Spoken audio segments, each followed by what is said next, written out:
I think we started to realize that the measure of a soldier is how they handle loss, and Market Garden was all about the loss of many different things.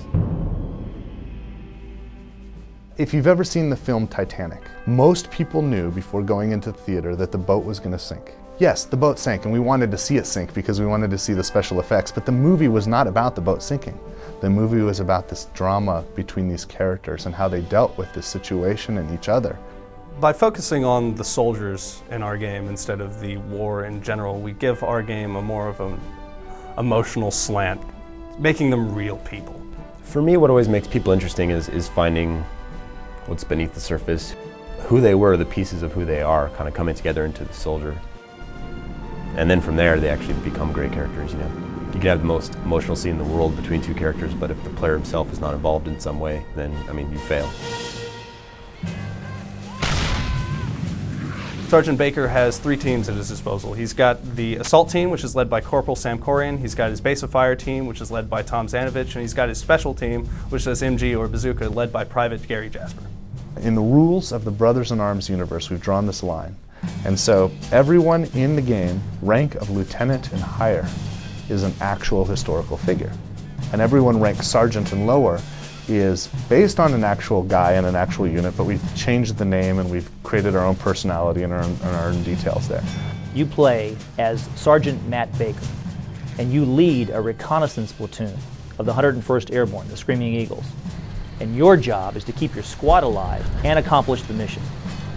In many cases, the mission and the men are going to cause you a dilemma. You will decide whether your men live or die. Can make the best decisions imaginable, do the best job, have the best guy who's the best soldier, and he's still the one who happens to get hit. Man, that's very sobering. We just killed the crowds that came off this elevator.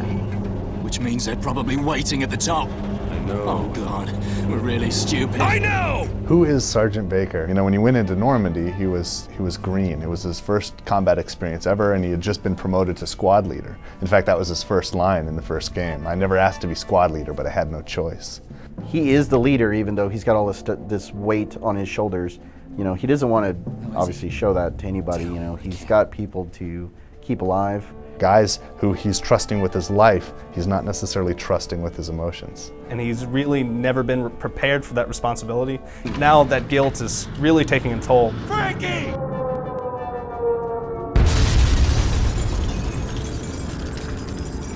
Baker is losing it. You know, we've called it shell shock and post-traumatic stress disorder. He's certainly experiencing the pressure. We're seeing him start to buckle. So you get to see kind of his descent into kind of this war madness kind of thing. How many men is one officer worth? It's literally poised in the game. 10, 20, 30, I mean, it has no answer. Who's the right man to take command of 2nd Squad?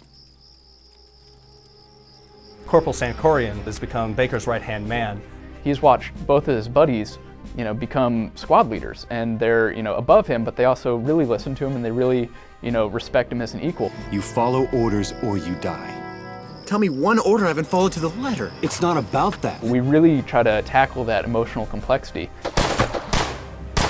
When I give you an order, you follow. I'm not a particular fan of Corian, but I like him as a character because he creates complications for Baker and the other guys. It's obvious that he wants to become more than just a corporal. He's a good soldier, he really is. He's a great soldier, he's a great team leader, but he and Baker don't always see eye to eye. He asks the questions that need to be asked of a leader.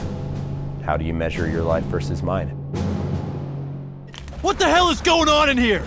Well, Paddock said some stuff that made him sound like a I see real one dick. goddamn bruise on any of you. It'll be KP and latrines for a week.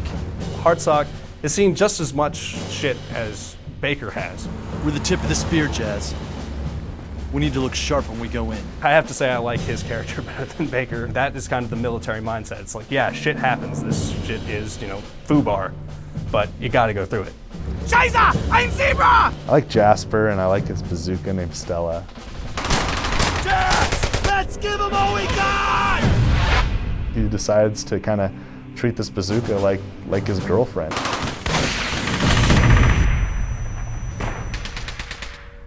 You know, one of the things that's interesting about storytelling in video games is, frankly, I think the entire industry is in the Stone Age. So much difficulty just in getting to the point where the character will tell you what you're expected to do. The idea to like create a deep character, very few games get anywhere near there. The social storyline between you and your men is really the beginning, middle, and end of the story. All of us wonder, what would I do in that situation? If I was faced with this horrible situation, how would I react? And there's something to learn about us from knowing what we're like under those tests.